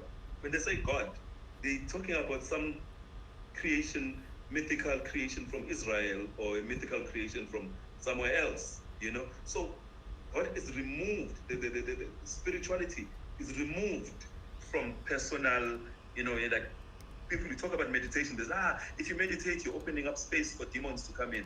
People tell me nonsense like that. If you do yoga, yoga is the Indian demonic thing, you are calling on all these deities. But if you talk to the person, you find that they've never even read a single Vedanta or anything. They've read nothing. It's just stuff that they heard from somebody else. And if you tell them about no meditation, Africans used to meditate. We used to do it like this. We used to do it like no. It's an Indian thing or it's a what? But at the same time, they're busy holding on to foreign religion. So it's very important to approach our things from a very multidimensional, from a point of understanding, but at the same time from a point of radical truth. Radical humanism, as my friend would say, who happens to be a Muslim. But me and him, we understand each other from the radical humanist level. No, thank you for the statement. So, thank you so much. I'd just like to connect the dots between what Faisal said and what you are explaining. See, in any crossing the chasm, there are these early adopters. Then there is the masses who cross the chasm, and then there are these laggards. What we are at the cusp of is crossing the bridge from materiality to spirituality, from the gross to the subtle, from the material to the spiritual, and also from the lower kind of needs to higher needs. What I have experienced in life is that when we talk about gross domestic product, I think it's a very ridiculous and the most meaningless concept. Actually, if I get pleasure, if I get happiness from listening to music, how do you translate it into money? If I get lots of happiness from being in good company, exchanging some ideas or some poetry, or rather than spending time on some exotic tourist location, or in some spa or resort or whatever. So I think the whole construct is so banal of Euro-Western universalism, which actually draws from the Abrahamic flaw of trying to compress all our journey in a very materialistic, in a very corporeal way into one lifetime. So beyond Hegemonic. that, heaven or hell. Yeah. Sorry, I was saying it's a hegemonic. It's a hegemony. So I think, it was trying to kind of dictate terms without having understood the meaning of life, without having understood what, being human is really what it's all about. For example, if you listen to Yuval Noah Harari, and I kind of reflected on it, actually he's made transhumanism into some kind of a cult which has similar appeal like this bondage and BDSM kind of, that kind of kinkiness is there in this fitting people with chips and like making this internet of bodies. The same kind of very frivolous, flimsy, and very pathetic understanding of life and of the world and of the cosmogenesis. So very immature, very under-evolved, but somehow because they think that because they can kill people. See, killing the body, which is mortal, is just small part of it. And that too, if they really wanted to do that, then they have all the firepower. They could just press a few nuclear buttons and they could create a nuclear winter. But I think there is something deep seated fear along with their greed and gluttony, which is the chinks in their armor. And why I'm so confident of having already won this war. And if it was an information war, then what Dr. Brian Aldrich brings out, despite all the censoring, is the equivalent of the hypersonic missile that Putin dropped on Ukraine. I think they've lost the plot. They must be now sent for rehabilitation to treat their delusions, their derangement, their delirium. Yeah, play the PPT also, Chandra Vikash ji. We have handed over the mental asylum to the inmates, and somehow even the sane and the healthy people continue to get sucked in. I mean, I don't know why Faisal is so bogged down about. I mean, see, we believe in self-fulfilling prophecies. We talk about Jaisi Drishti, Vaisi Srishti. If you want to see, all gloom and doom, then you will only see that. If you see the chinks in the armor, if you see the big holes in their narrative, they can't see eye to eye. It's our failure to organize. They have nothing to do with why we are not able to save our children. It's our fault. Point blank, it's our fault. It's the fault of those formations which are failing to come together despite claiming that they want to stop the pandemic treaty. It's their ego, it's their ignorance, it's their vanity, it's their hubris that's coming their way, not the cabal, not the Illuminati. Yeah, kindly My flash clarion the call kindly flash the PPT, is sir. not to the cabal. I think cabal is like, there is dead weight. They're like, just a dead albatross fluttering its wings, having injected some asteroids and maybe some whatever, batteries. The real battle is among us and inside us. Yeah, Yes, sir. that's Dr. ID. appreciated, because I want you to play the PPT, because many people have been asking how Nobel Prize is being given to someone who has never Sure, dealt do with that. Corby vaccine, because before we wind up, because we need Okay. evidences to be listed time and Yeah. again on the screen on what we have been discussing all Right. about. Yeah, so I also pulled out what Minzy just mentioned, 253 dead. So we cannot rule out ecological catastrophe. Yeah, That's that will also a come to, reality. yes, any human deaths, yes, Not turn a blind eye to that also.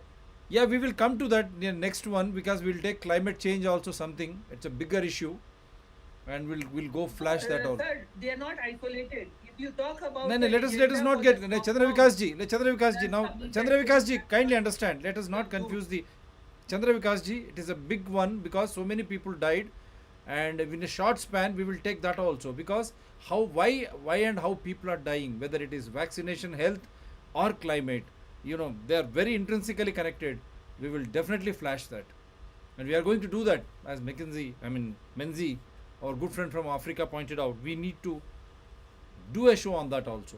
And not only there, even in Hyderabad, believe me, in southern India, it has become very hot, Menzi.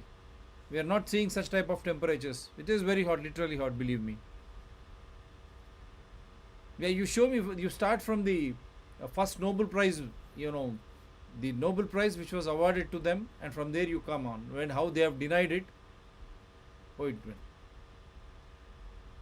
Because these are the ones, evidences which stick with the viewers, so that they will become. Can you see the screen now? Yes, very much.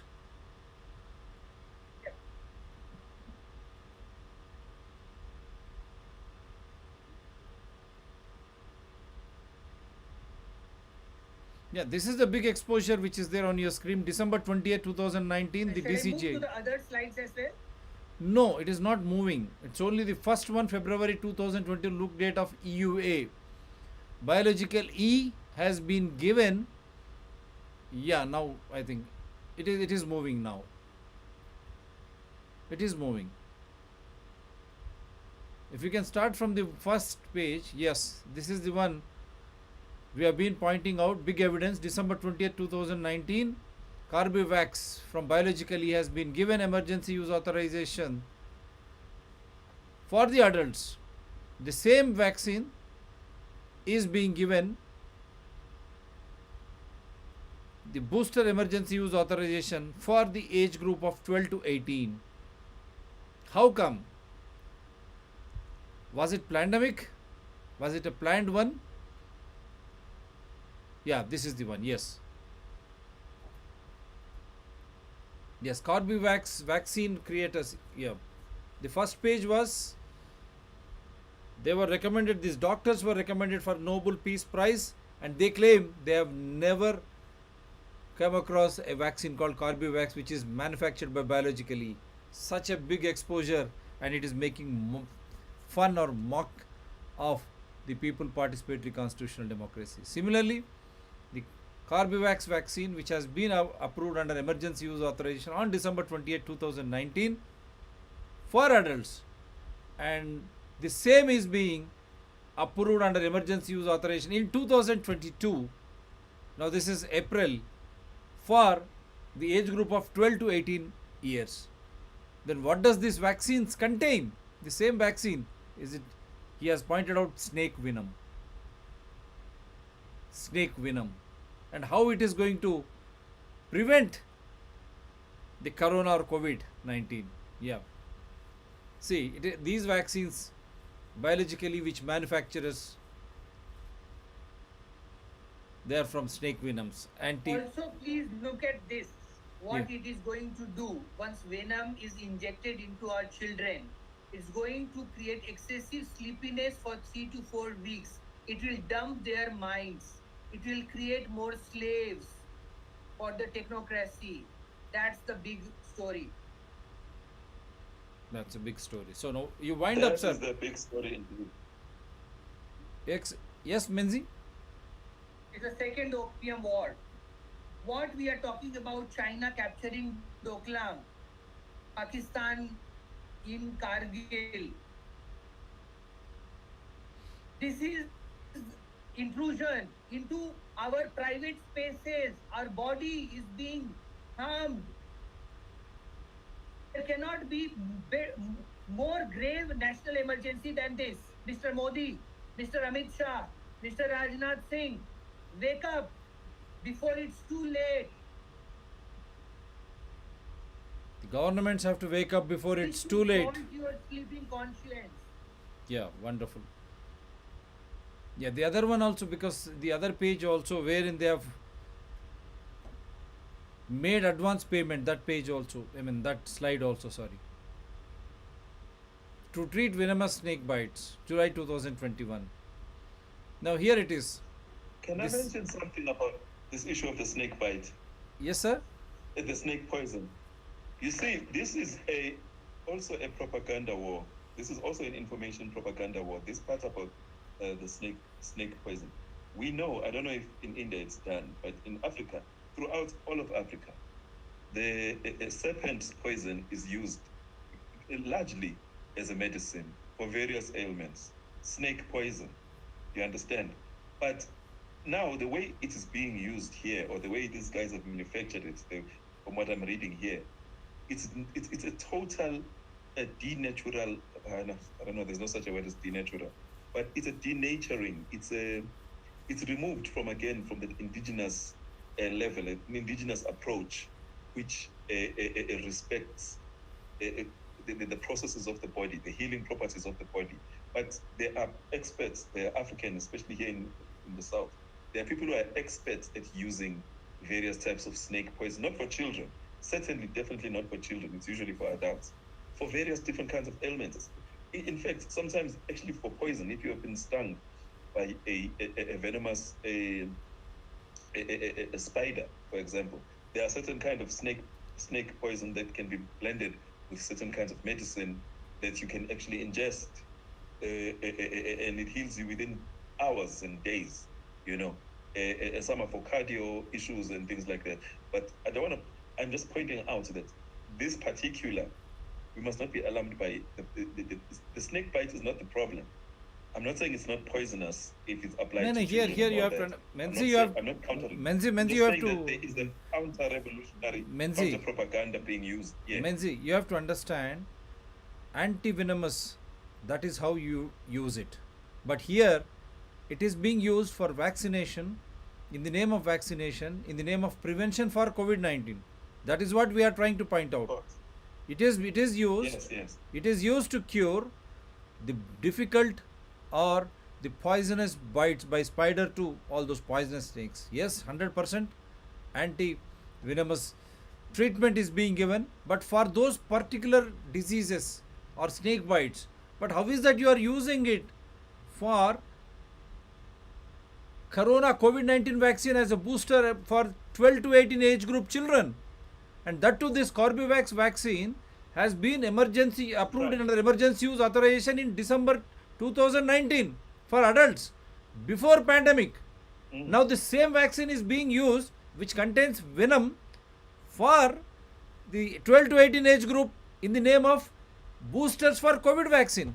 Don't you think there is something? And then in 2021 they have given an advance of 1500 crore public money. We also need to look at the backstory of how the psychiatric industry has been created in the West in the past nearly 100 years.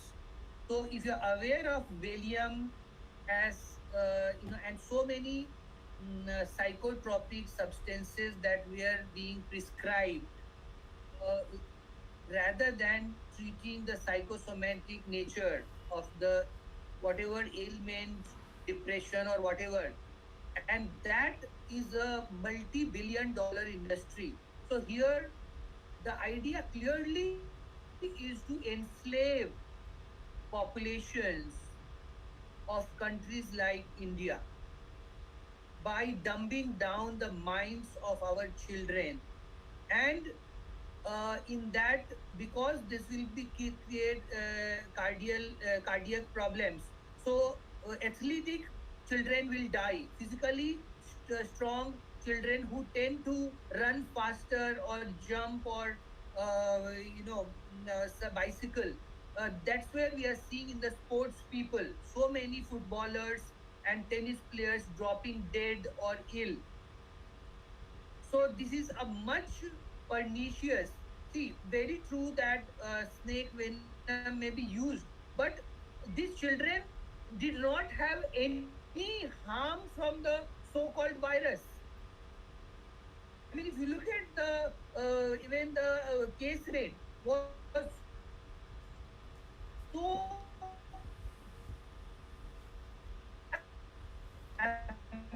this was very low, much lower than so many other concerns.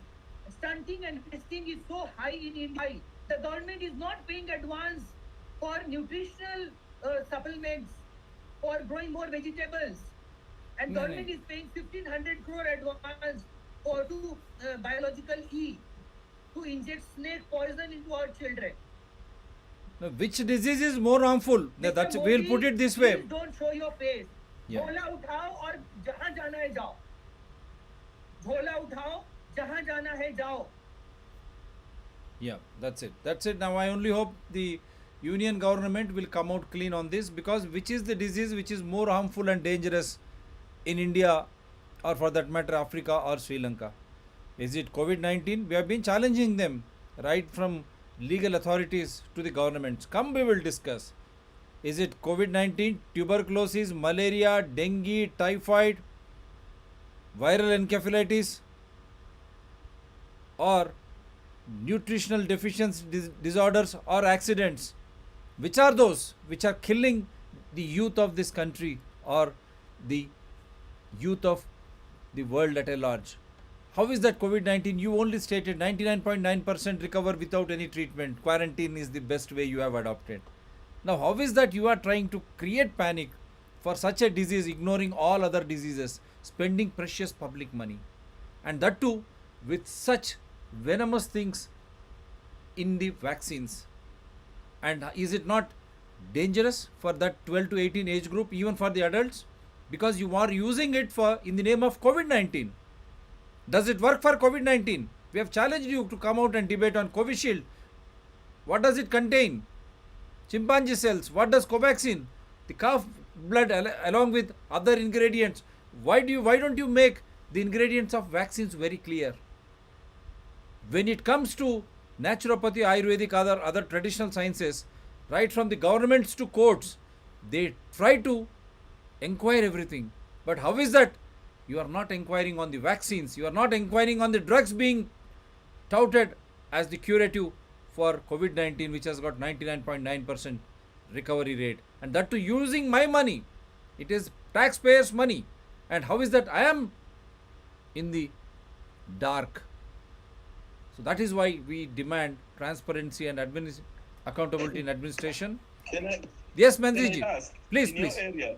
Yeah. In your area, what are the institutions that are there in terms of ensuring transparency? I know that in South Africa we fight it so much with SAPRA to the level where we take these things to court.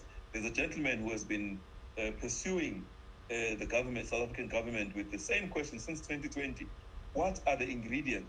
He was asking specifically about COVID. Have you isolated this COVID and given us? Can the government? He was actually speaking directly to the president, asking. I'm going to share. I must find the thing. What makes up COVID-19? What is COVID-19? You know, he was asking a very basic question.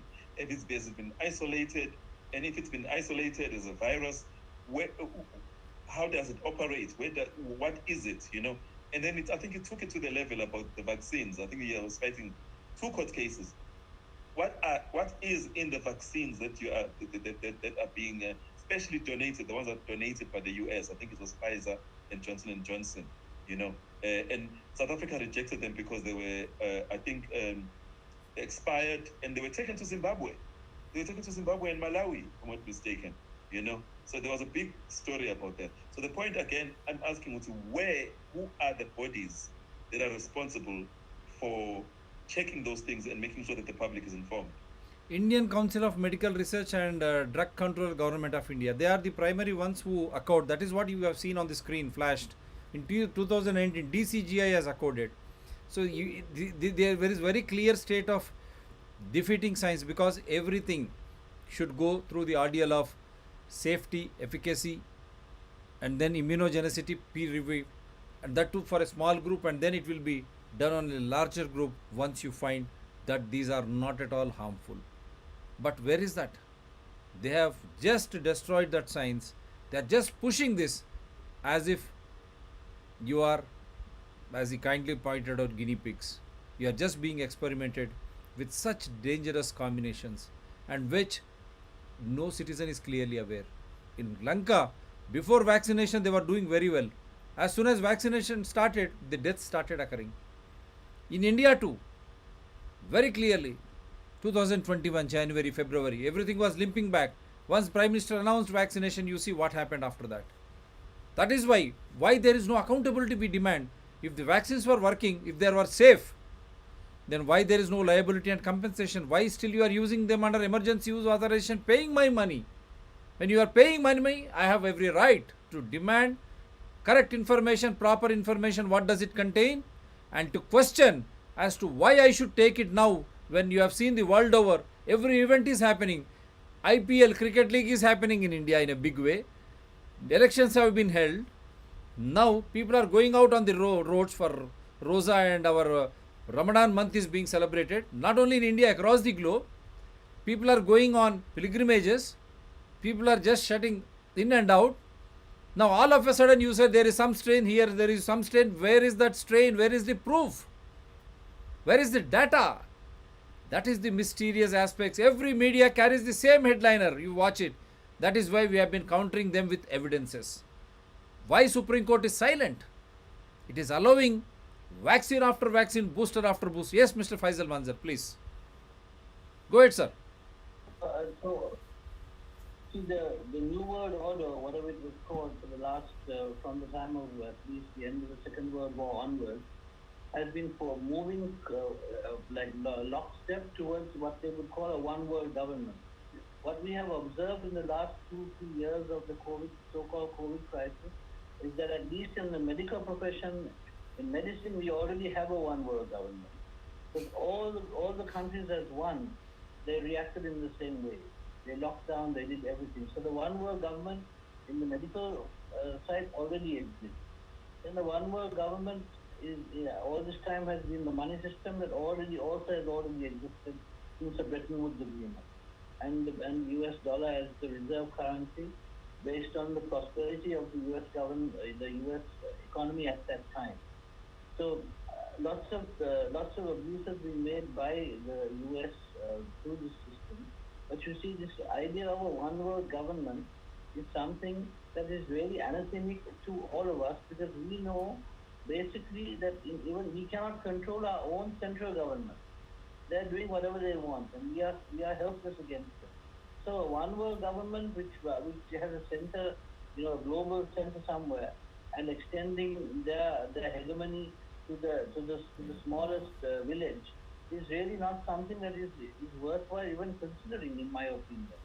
So this is if you look at technology today, it's almost like the divine is stepping forward and taking away the barriers between all of us around the world from interacting one on one like we are doing now across the globe, immediately. And also, all technology is making distributed living much more feasible every day. From the fact of being able to have electricity at your doorstep from a solar panel or from a wind machine or something, to all of this time when we needed massive infrastructure projects to electrify the rural areas, etc.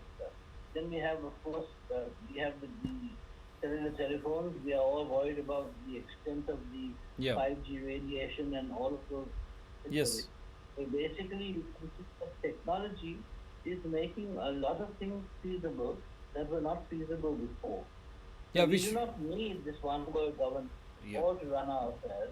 And we have to find ways and means of resisting it locally so that we can then concentrate it, resist it globally. That's wonderful, because the flip side is, because of this COVID, we could use this technology and we could create mass awareness amongst all the countries alike, and that is how people have become aware. That is why you have seen freedom convoys from US to Canada to US, and all European unions we have seen protests, and India too. Silently they wanted to impose, they wanted to create fear. When people started to come out and the roads started to question them, like all our channels with wonderful guests like you, they are trying to be subdued, but they are trying to impose when it came to transport or other areas, other issues. That is where we are trying to create that mass awareness. As a citizen, question what does this contain before it gets into your body. You have every right, because right to life, right to health, no one can take away. And then India, we can project Ayurveda, we can project naturopathy. When everything is there, that also approved by High Court. How is that there? That is not being put into practice. And how is that you are imposing something which is very unnatural and which contains harmful things in the way of prevention? That is what we are trying to push through, and this is reaching masses, because we do the shows purely based on evidences, because no enmity against individual nor animosity against any party or organizations. Issue as per rule of law, constitution, invoking evidential act. Very clear, very straight. That is why even we release a flyer much before with the mobile number so that people can participate. They can always come and differ with us, but in a proper way with all evidences. As we are trying to showcase, Pfizer, small part of evidences when they revealed of the court order, 3% mortality rate. When the so-called touted COVID, it is only 0.026. With the vaccines, 3% mortality rate, and nothing has more clearly, comprehensively, it has not come out. Just released papers show that. And before that, how Pfizer was indulging in trials, British Medical Journal it exposed. In spite of that, how come American administration, including CDC and FDA, are silent? American society is very silent. And how they are trying to impose in Canada also, you have seen. This is nothing but making mockery of democracy and people participate in constitutional democracy. They feel they can do away anything. All of a sudden they bring Ukraine. All of a sudden they bring cryptocurrency, other issues to divert. At the same time, they keep on releasing one headline, another wave to confuse people. But now I'm hopeful people are not getting confused. Now they have started to demand information. What does these vaccines contain? What is coronavirus? Did you isolate the virus? Why the lockdowns were made, and why you started to have the same type of prevention or treatment worldwide, when you know every individual in that particular area or region reacts very differently to the given same situations. That is the beauty of your human body. And when you have natural immunity, herd immunity in India set in, why is that you are promoting vaccines? In whose interest? That is a $1 billion question. Courts went on doing trial, ignoring facts or evidences on record. Now another more evidence from here. If Supreme Court doesn't take it suo moto, people will start losing faith in that. Yes, because you finish it. Now we are at the end of it. You switch on your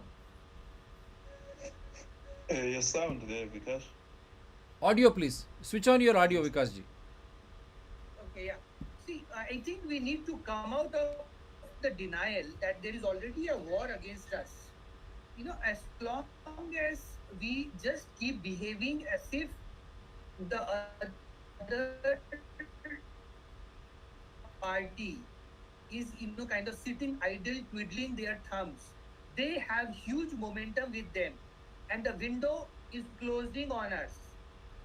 So if we can't save our children from getting vaccinated by all this poison, which will have debilitating effects all their lifetime, if we don't listen to our inner conscience and shed all our inertia, our lethargy, and bring out the best out of us to organize, to rise to the occasion, and to do the needful, I think we will be falling way short of our moral responsibility at a very crucial time that we are in.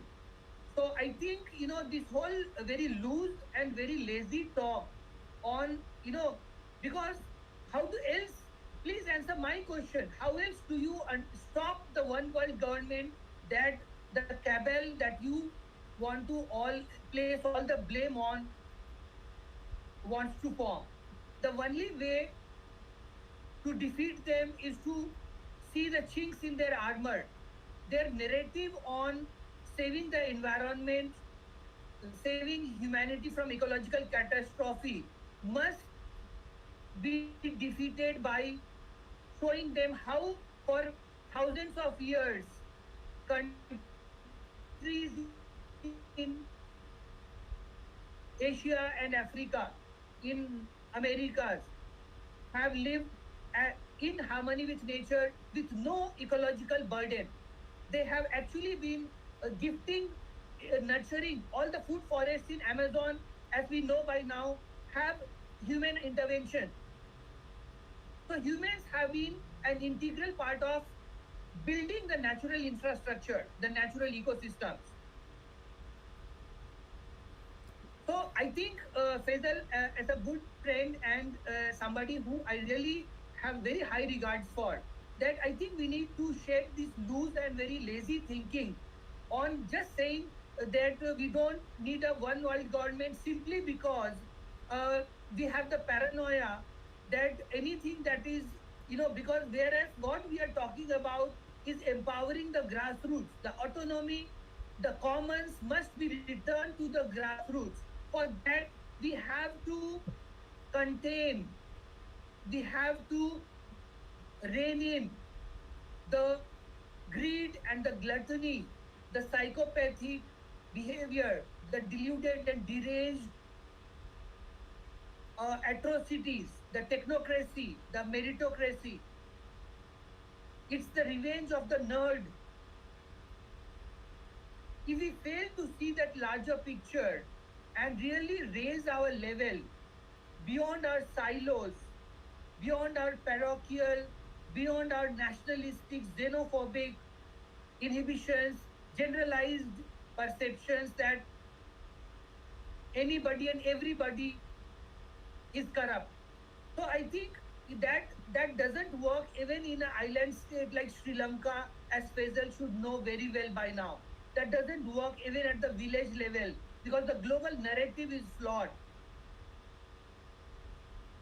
So please come out of those cobwebs and come out of those, rabbit holes and see the light that there is a war upon us and we have to fight back in the same treacherous way, in the same deceptive way that it's being handed down to us to save our children, to save ourselves.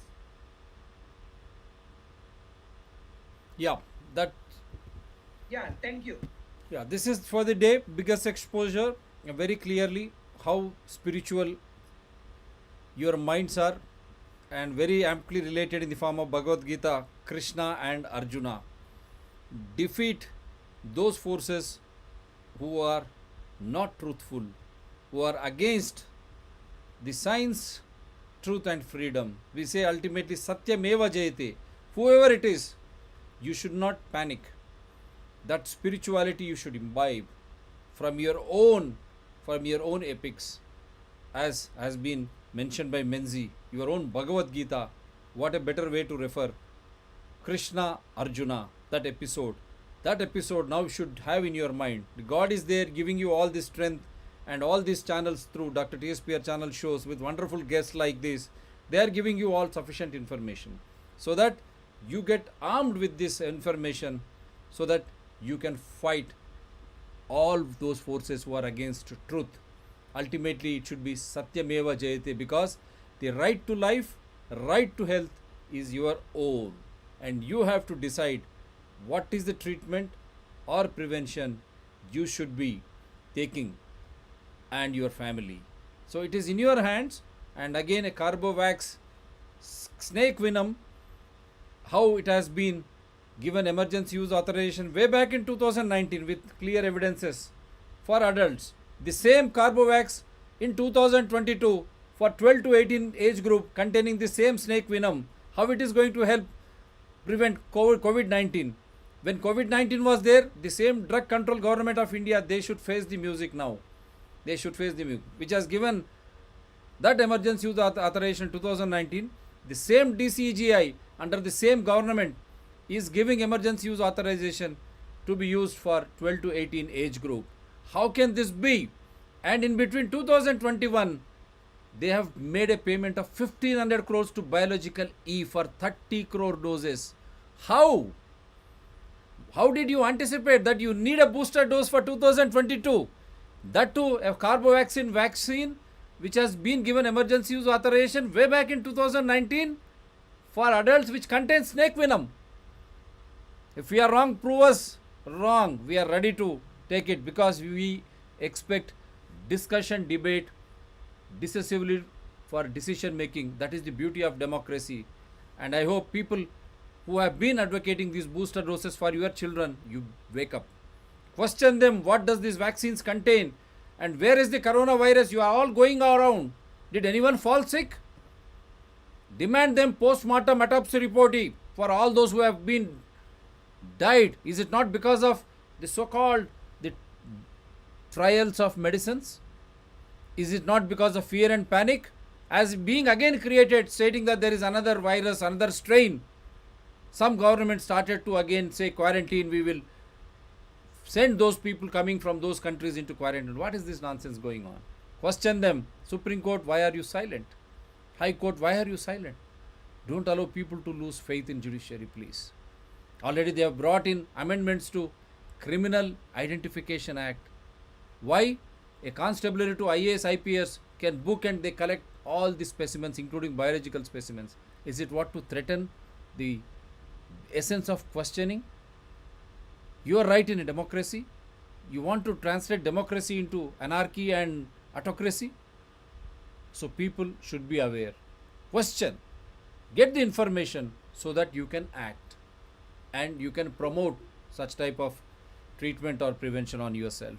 Because we ourselves are a constitution. Don't forget that. Take care. This is for today. We'll come out tomorrow with another topic. Thank you for all the guests. It has been an intercontinental affair and wonderful to have you and hosting you. It's a pleasure, because we speak science, we speak truth for the freedom of the citizens of the world by espousing a cause with legal evidences. Thank you, sir. Take care. For all the Indians, we say Sukha Nidra Shubharatri. For the world over, we say good morning, good afternoon, good evening. Bye, sir. Ukuthula kube nani. Peace be upon you. Okay, bye. Good night. Okay. Thank you, everybody.